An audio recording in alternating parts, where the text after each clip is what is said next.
ಸಂವಿಧಾನ ಪೀಠಿಗೆ ಮೂರ್ತಿ ಚಿಕ್ಕದಾದರೂ ಕೀರ್ತಿ ದೊಡ್ಡೆಂಬಂತೆ ಈ ಚಿಕ್ಕ ಮಗು ಯಾವ ರೀತಿ ಸಂವಿಧಾನ ಪೀಠಿಗೆ ಹೇಳ್ತೈತೆ ಅನ್ನೋದನ್ನ ನೋಡ್ರಿ.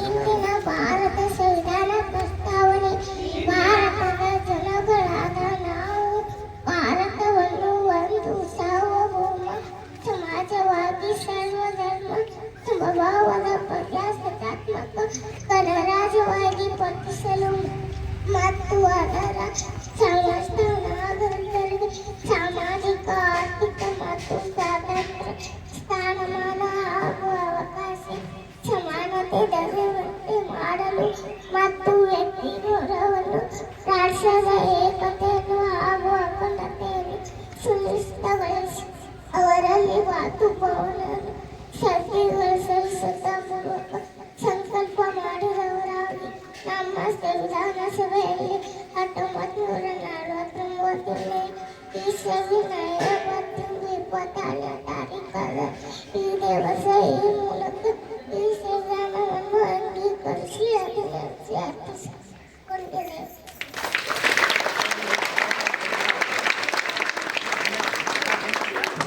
ಒಂದನೇ ತರಗತಿ ಮಗು ಸರ್, ಅವರು ಅಷ್ಟು ಚೋಟಾ ಪಿಸ್ತೂಲ್ ಅದಾರ ಸರ್.